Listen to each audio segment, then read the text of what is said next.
Let me ask you something, and I need you to sit with it before you answer. Do you actually want to be free? Not, do you know the right answer? Not, what would you say if your pastor asked you? I mean, deep down, in the quiet, when nobody's watching and the phone's in your hand at midnight. Do you actually want to be free? Because here's the thing I've learned walking with men through this. A lot of us know what to say. We know the church words. We know the recovery language. But some of us haven't lost enough yet to mean it. The desire is still stronger than the desperation. And until that flips, all the strategy in the world are just noise. So before we talk about what to do, we've got to talk about whether you want to. And that's where we start today. For men chasing purpose over comfort, this is the Intentional Guy podcast.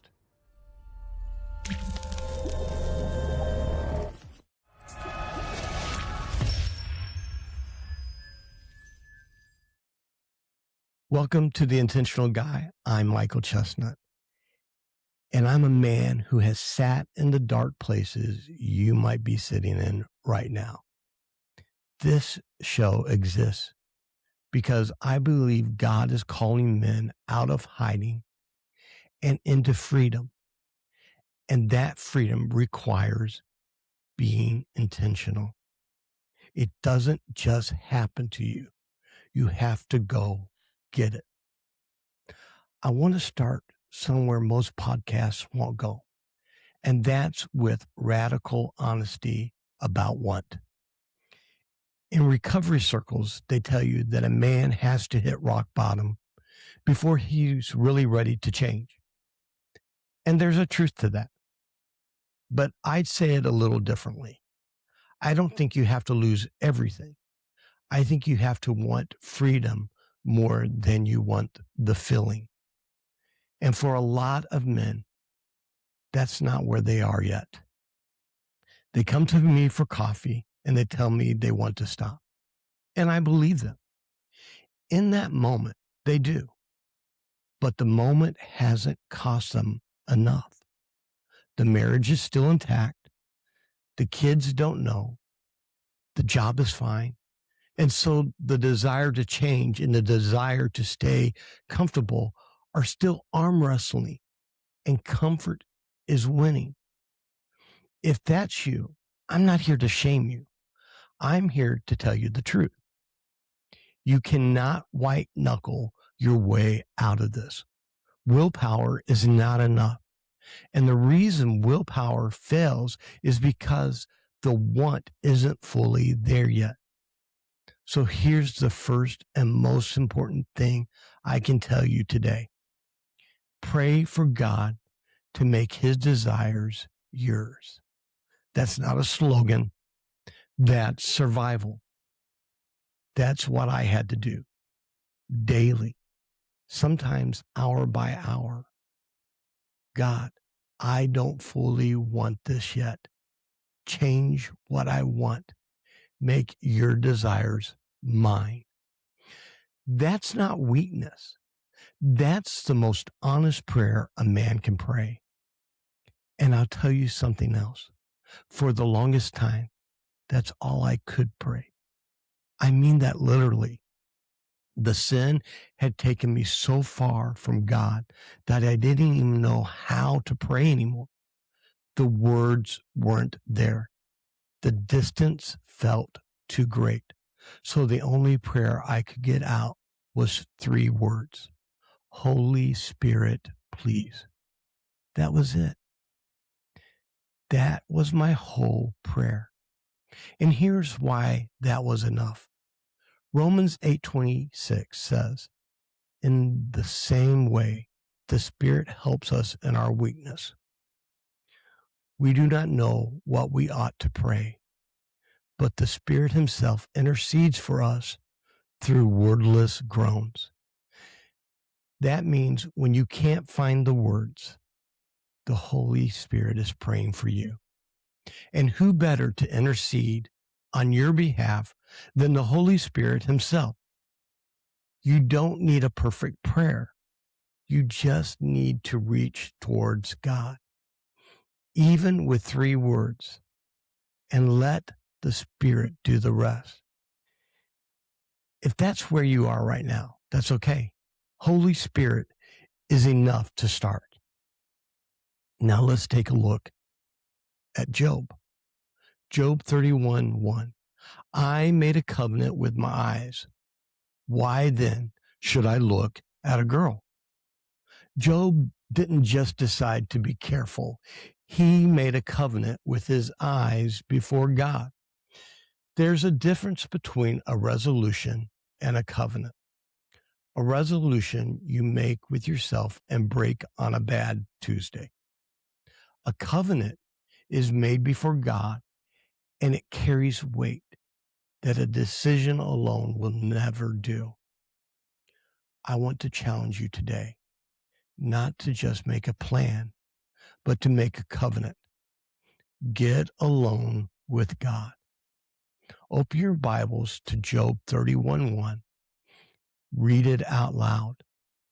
And then say something like this: God, I made a covenant with my eyes today. I will not entertain lust. I will not feed what I'm trying to starve.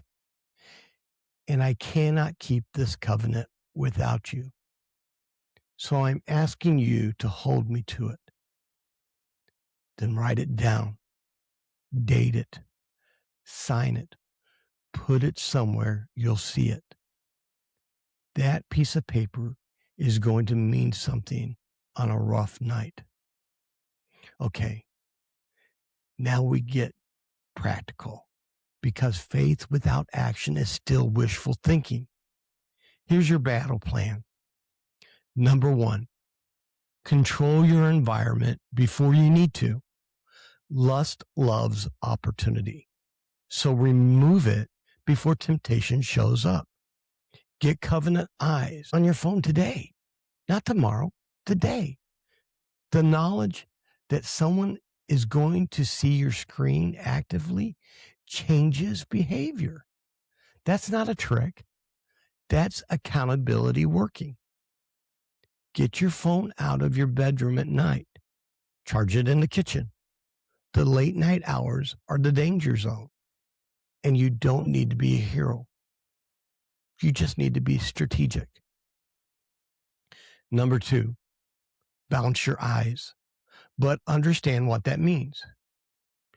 You've heard the term, the first look isn't a sin. The second look is a choice. Here's how to make it a trained reflex rather than a battle of willpower in the moment. Pre-decide before you leave the house, before you open your laptop, before you turn on the TV set. Set your eyes in advance. Say it out loud if you have to. Today, I will no longer linger. A decision made before temptation is 10 times stronger than willpower in the middle of it. And here's something I want you to practice. If a woman walks by and you feel lust rise in your heart, immediately look away. Don't fight it in your mind while still looking. Look away and then count to 10. Do not look back. I know that sounds simple, but here's what happens when you do it over and over. It stops being a battle and starts being an automatic response. You are literally rewiring how your brain reacts. You are training your eyes to protect your covenant. Every time you do it, you're not just winning that moment. You're building the man you're becoming. The more you practice it, the more automatic it gets. And that automatically is what protects you on a rough night. when willpower is low. Number 3, interrupt the pattern physically. Lust lives in stillness.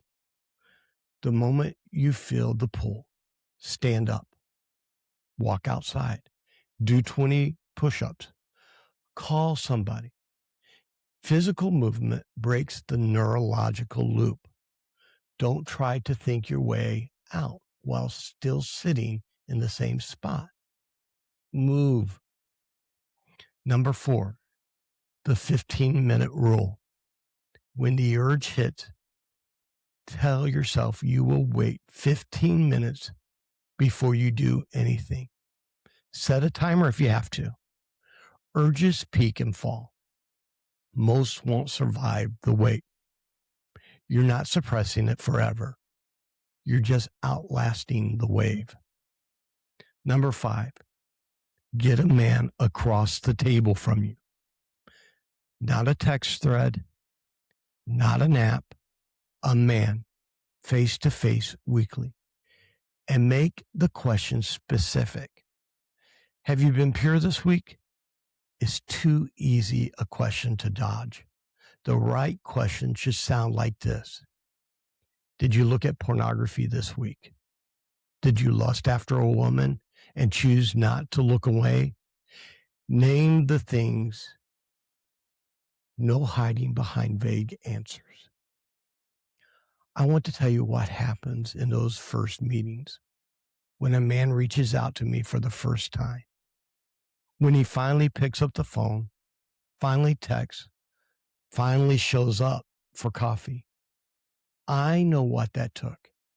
I know the shame he had to push through just to send the message. So when I sit down with him, I bring something with me. It's a small prayer chip I had made. On it has 3 words, Holy Spirit, please. I pray over this chip every single time before I ever give them out. And then I place one in his hands. It's a symbol, something physical he can carry with him, something he can reach for in a dark moment and remember, I am not alone. The Holy Spirit is walking with me right now. That chip is a reminder that the most powerful intercessor in the universe is already praying on his behalf. Because I know what it's like not to know how to pray.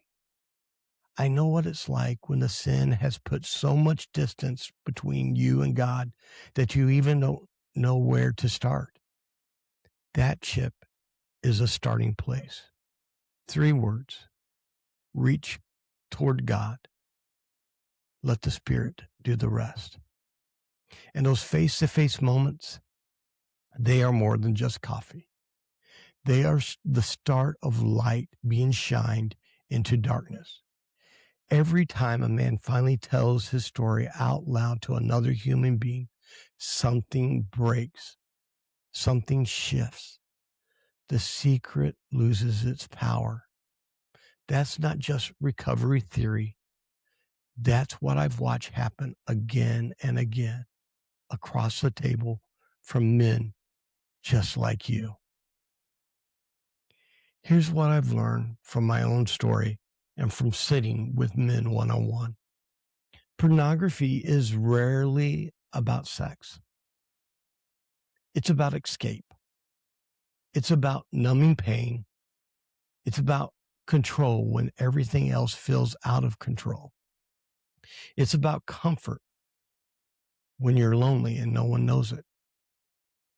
So if you only attack the behavior and never ask why the behavior is there, you're pulling weeds without getting to the root. Ask yourself, what need is this meeting? What am I actually running from? And then, what could you build into the space instead? What healthy, life-giving thing could you put in the slot that lust has been filling? That's where freedom lives, not in better rules, in a changed heart. And that brings us right back to where we started. Pray for God to change what you want, because he will. And I'm living proof that he will. So here's where I land today. This whole episode is a challenge. Every other week, I give you something specific to go do. This week, I'm asking you one question. Are you ready to be intentional? Not perfect, not there yet, just ready. Ready to pray the honest prayer. Ready to make the covenant. Ready to build the fence before you need it. Ready to let another man into the real story. If the answer is yes, start today, not tomorrow. Do something physical right now. And in the comment line, type the word ready. That's it. Pray the prayer. Text the man you trust. Make the covenant. And if all you can get out right now is 3 words, Holy Spirit, please, then say those 3 words. That's enough to start. And if you're not sure if the answer is yes, pray that. Pray for God to make you ready. He meets you right where you are.